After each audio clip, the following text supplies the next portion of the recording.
We're rolling. Yeah. You ready? Ready. Perfect. So if we can start with your name, where you're from, and a little bit about your childhood. Okay. Bruce Bohnsack, born and raised in Germantown. Childhood was pretty much born and raised in the village of Germantown. Parents owned the phone company, so our first apartment was over top of the phone company building. So I was truly a village person. When I was 4, we bought the house I'm currently in next to the post office, and lived there until I went to boarding school for 2 years in the 60s, and Ithaca College after that. After Ithaca College, went in the Navy. Instead of being drafted, I joined the Navy for 4 years. Got out of the Navy in 1974, came back to Germantown, began working for the phone company, and I've been doing that ever since. Can you tell us a little bit about your parents? My father ran the phone company after my grandfather died. Grandfather began the phone company, bought the company in 1929. My father took over managing the phone company in 1958. And my mother was from Claremont. They were married in 1948. And my father ran the company until 1984, when I became president. And then my brother and I ran the company since then. Do you have any childhood memories of the phone company since it was such a big? Yeah, I haven't grown up there. I mean, we lived the phone company because we were certainly right above the equipment, and so I was involved with every aspect of the company from birth, pretty much. Not many people can say, but I can say that my desk today, after 65 years, is the same place my crib was when I was born. So that's not many people can say that. Same place, same room, same location. So it's kind of neat. What was your first job at the phone company? Started out just being a lineman, setting poles, installation work outside. Just kind of worked up from there. Went into switching aspects of the phone companies. Went to school for switching, for electronic switching equipment, and then became office manager after that, and kind of worked all the way up through all the different aspects of the business. So you really watched the town grow from, technologically at least. Yeah, earliest memories are really riding with my father. We had open wire. We had 10 party lines. I mean, it was truly a 1950s independent telephone company existence. 10 party lines, open wire.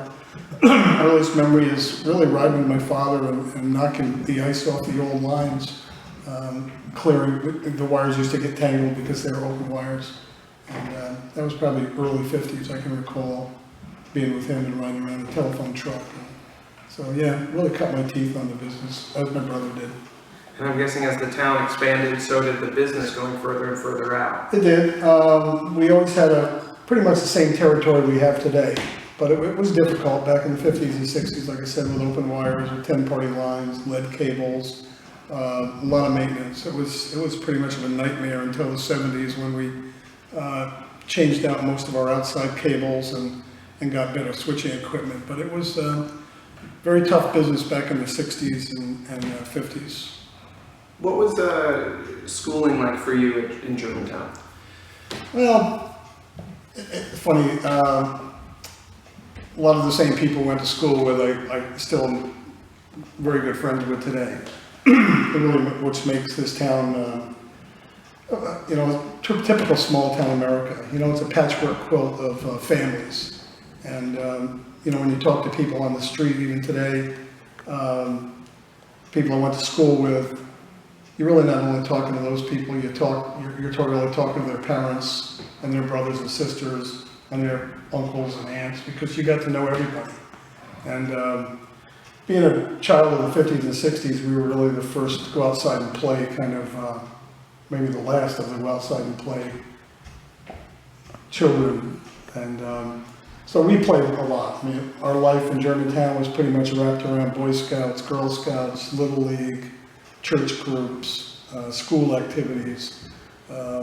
So you really got to know people and you got to know their families. And That lasts a lifetime. And many, like I said, many of the people today who I'm still very close with are still here, and have watched them grow, have watched them have their children, you know, so I can remember their grandparents, and now I know their children. So it's a patchwork quilt. Were there any big banner events, basically, that would bring the whole town together? Well, we had Memorial Day Parade was always a big event. I mean, that was kind of always the start of the summer. Everybody paraded, and it still does. I mean, it's still quite an event for the town of Germantown. Other than that, I don't think there was too much. Like I said, we were just so involved with all different organizations as we grew up. Do you have a memory of the JFK assassination? I do. I was, my father used to take us hunting all the time, so we were a hunting family. And he got me out of school early that day, and we were going to go in the Catskill Mountains and hunt for the weekend. And we had to go to Catskill to buy some propane for a cook stove. So I can remember being in the truck, and he said, stay with the truck. He was, him and another man, and they were going to go get the propane, just a bottle of propane. So I was on Main Street in Catskill. And I can remember to this day the people walking by, you know, hollering almost that the president's been shot, the president's been shot. And that's where I was. And we didn't know that he died because we left and we had to meet some other people up on the mountain. So we didn't know that he had died until we got back down off the mountain on Sunday. Wow. Yeah. What about, I know you talked about going out and playing, and I'm guessing that's kind of when you were younger, but when you got into your teenage years, I guess, was that pre-boarding school? What was there to do for teenagers here? Well, pretty much teenage things. I mean, high school dances and parties pretty much took most of our time up. Basketball, you know, sports, like any small town. What were the sports like for the school? Well, everybody played. I mean, that was what was nice about the small community in a small town. The same people that we grew up with, the people that we were Boy Scouts with or Girl Scouts with, and we were in the same teams together. So having a very narrow, short bench, I mean, we didn't have that many people that could play, and we didn't have that many sports. So the choice wasn't the greatest, but everybody went out for something, and we all participated. So you went away to boarding school and then to Ithaca College. What was it like to come back to this town after being away for, you know, I guess 6 years? Well, it hadn't changed that much. I mean, it was more than 6 years. I went to prep school for 2, college, and then Navy for 4. So I was away for quite a while. It was somewhat different after being away and on my own for so long to come back and you know, secure a position and a job. The Navy is certainly a job. I mean, you're certainly working every day when you're in the service. But it was nice to get back home. I mean, I'd been going a long time and renewing the friendships that I had, and met my wife. Sandy's 7 years younger than I am, so we dated for 2 years and got married. So it was kind of a nice courtship, and still together after 34 years. So that's nice. What would you guys do for dates? What does anybody do for dates? We'd, I don't know, we go to movies, we go out for dinner. I mean, you know, typical stuff. Right. Yeah. Going back a little bit, you said that you had enlisted in the Navy. What was the feeling like in the town prior to the war? Well, it was Vietnam era. Mm-hmm. I mean, I don't think Germantown was much different, except that, you know, there's a long history of service in this community. My father was in the Navy. He was in World War II. My uncle was in World War II. All their friends were in the service. A lot of my friends went in the service. I mean, it wasn't uncommon then with the draft, depending upon your number, and my number was 118, so I had a pretty low number. So it was, nobody liked the war. I mean, it was not, as everybody knows, I mean, it wasn't something that people rallied around, but I think we all felt that, you know, you had to give service to your country. And I felt that if I was going to go in the service, I'd like to follow my father's footsteps and go in the Navy. And maybe do a little traveling, which I was fortunate enough to do. So I got to see, went halfway around the world and never got to Vietnam, just luck of the draw. And spent most of my time in the Navy in Bahrain, which is in the Persian Gulf. Traveled throughout the Indian Ocean, went all around Africa, had quite a nice trip. It was 1972, 73.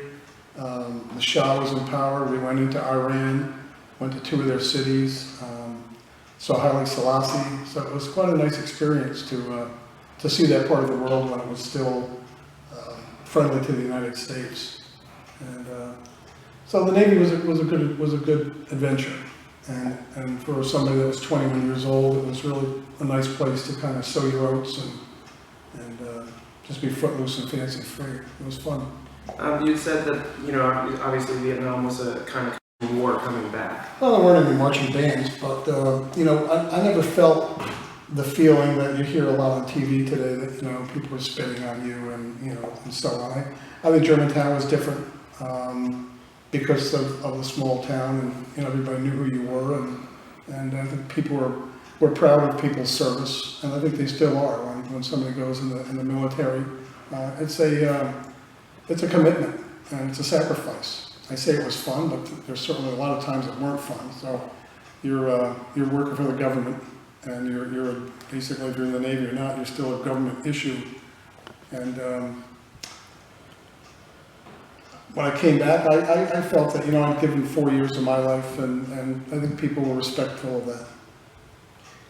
When you came back and started working for the telephone company again and eventually kind of came to take it over, what was it that you wanted to offer to the town? What did you want to give them? Well, we're right on the cusp of the technology was changing at that time. In the late 70s, internet was coming. Found out about that. That was a little bit later, but there was no cable TV in Germantown at the time, so that's something that Joel and I decided, my brother and I decided that we'd like to try to bring to Germantown. We were successful in that. Didn't know anything about cable TV at the time, taught ourselves about it, and found the right people to help us. Found the money to do it, and got the franchise for Germantown, then we got the franchise for Claremont, which we still have. So we built the system, built it the old-fashioned way, built it kind of from the ground up. And it worked well. Actually, just this year, we just got rid of our old system and we just have transitioned everything to an IP-based network, and mostly over fiber optics. So the transition of technologies just continues, as you know. But back to the telephone company.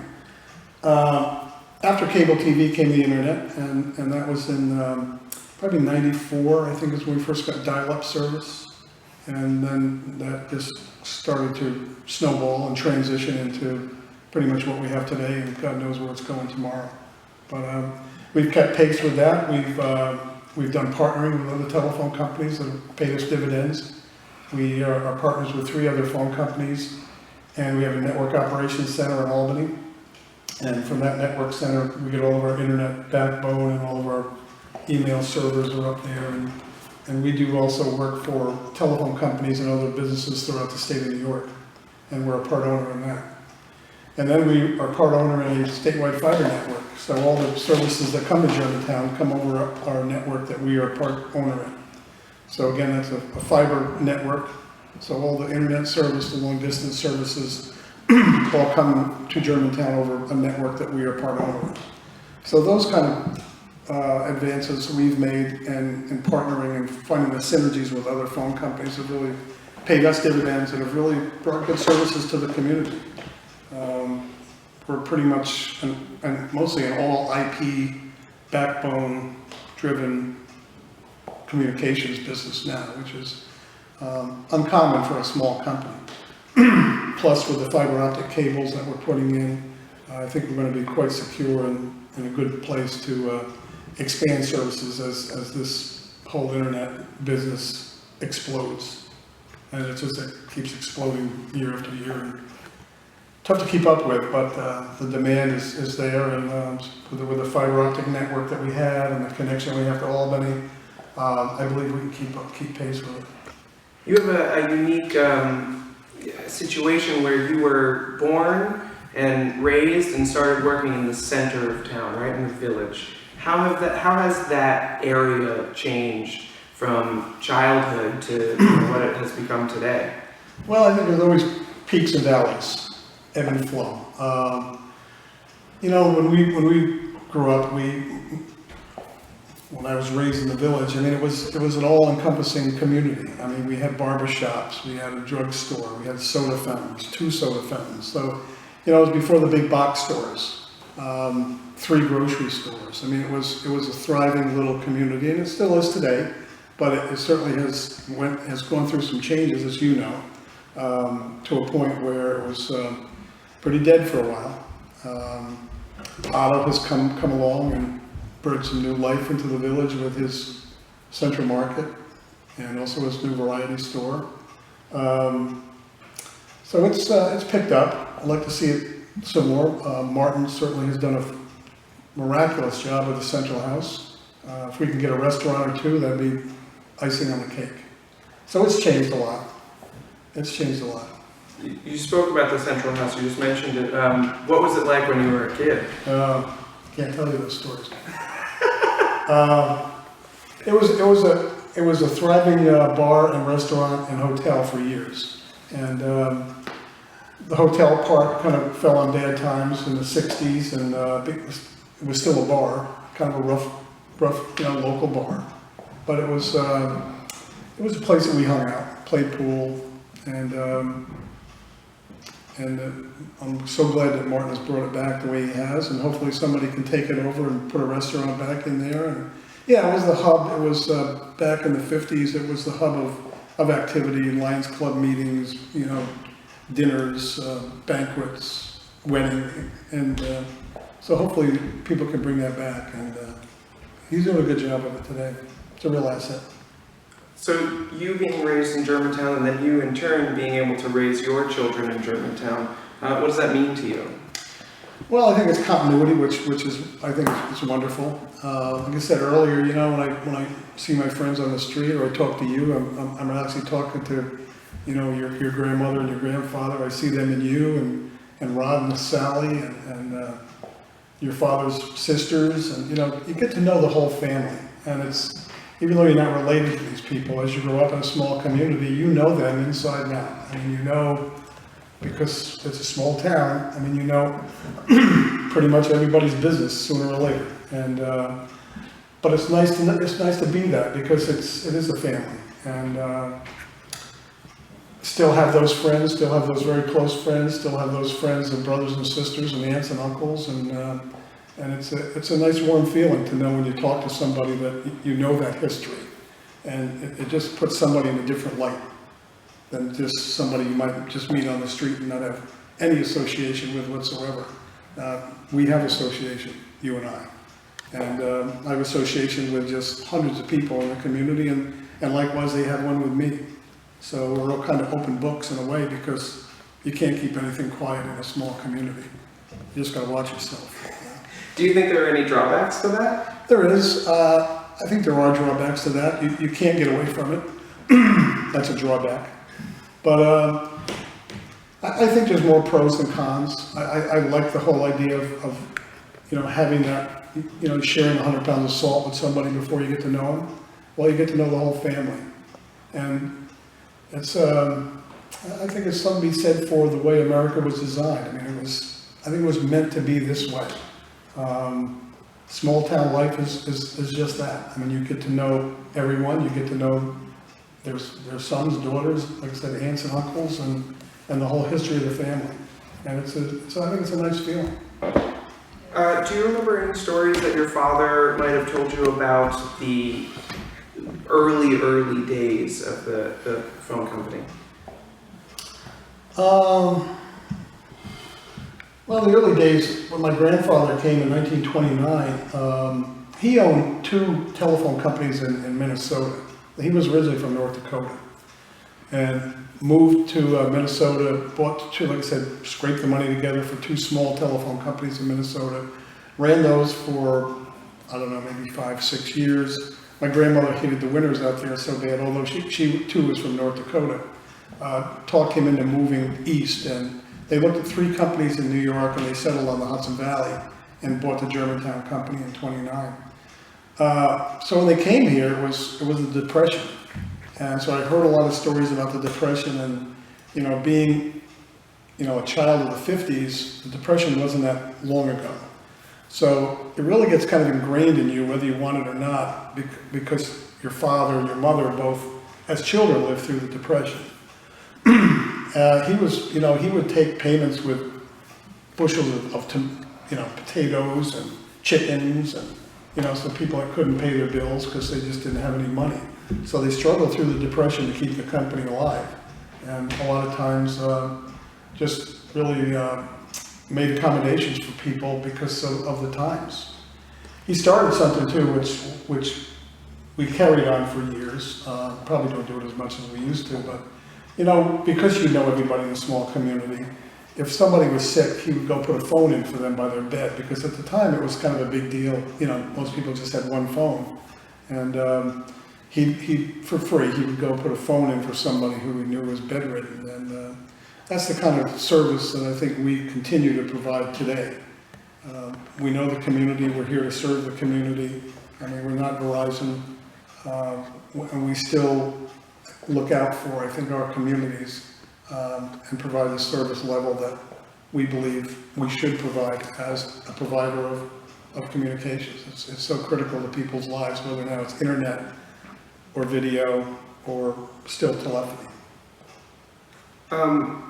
So your grandparents came and then, you know, have continued to stay, your family has continued to stay, you know, to current day and beyond. I know your daughter has settled down and started a family here. What do you think it is about the town that makes people want to do that?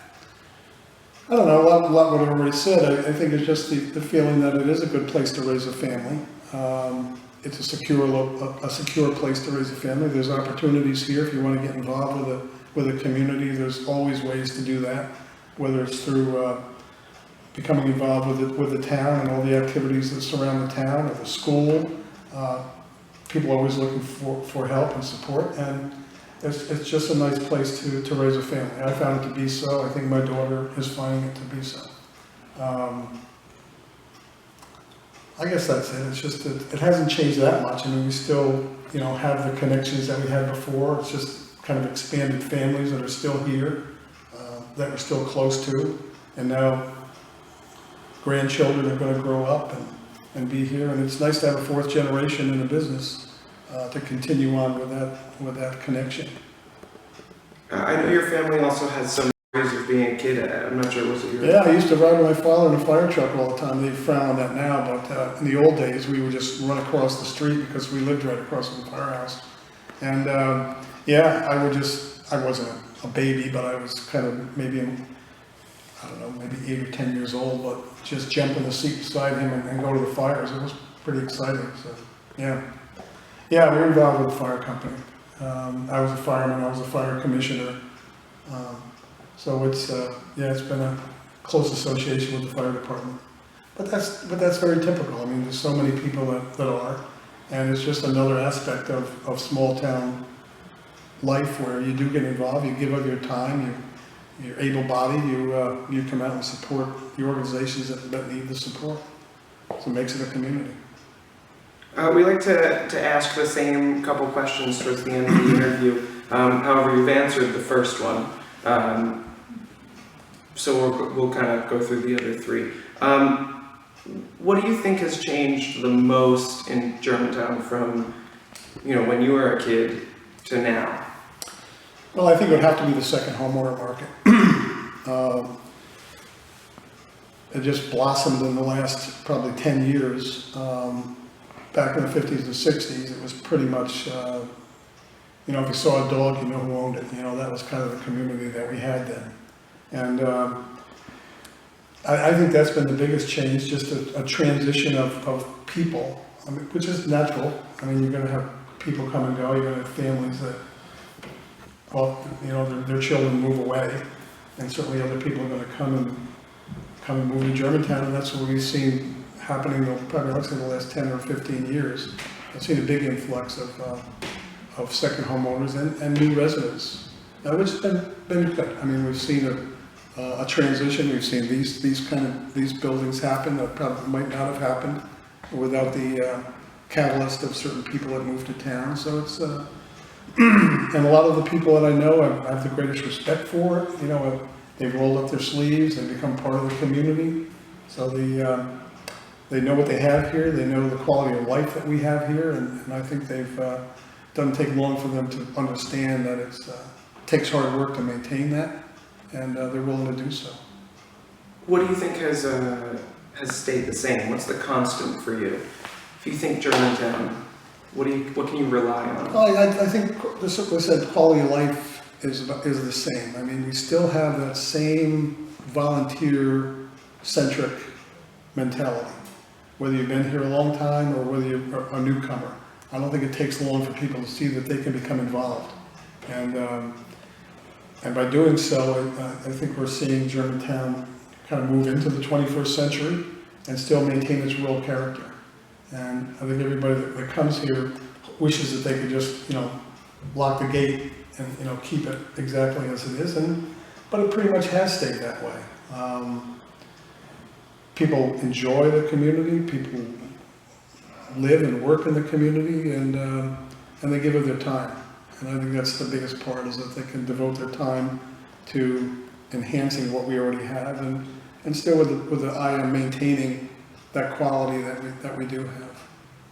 And then looking forward into the future, what do you hope to pass on, morals or ideals, what do you hope to pass on to the future generations? If you could offer them something, what would it be?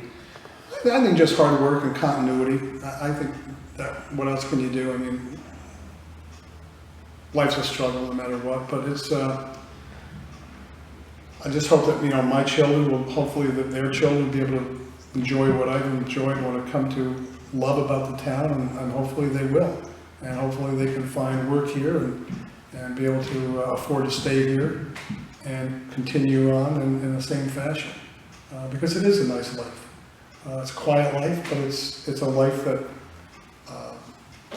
certainly people enjoy, that people want to come to an existence like this, having still a 1950s existence with 21st century amenities, and that's what we have here. You know, we don't do without anything, from the best of the internet services and technology to hometown. Just the hometown feel. I mean, it still has that same feel about it that it did back in the 50s, you know, when I was a kid and riding my bike and hanging out in town with all my friends and getting in a little trouble here and there, but, you know, but it still has that same feel. Perfect. Yeah. Well, thank you for coming and Well, talking to us. Appreciate it. Really appreciate you offering your Not a problem. your insight and your history. Appreciate it. I like what you're doing. I think this is a wonderful project. I think it'll certainly in years to come lend credence to what we have here, and hopefully not lose out on the history of where Germantown's come from and where it's going. Yeah,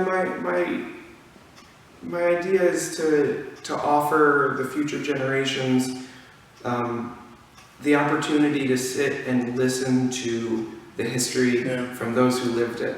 I'm not good with books. I'm not good with chapters in a textbook. Too bad somebody couldn't have done this, you know, back in the 50s when there were some real characters around here, because there were some, you know, there were characters then, and I guess there's kind of characters now, but boy, some of the people that I remember as a kid were real characters, and it's too bad that you couldn't have captured some of them on film, and because they were just, there were some interesting people back then. There are today, but just in a different vein. Right. Yeah, well, we're hoping to preserve it for the Well, good, future. Nick. Great, appreciate it. Thank you.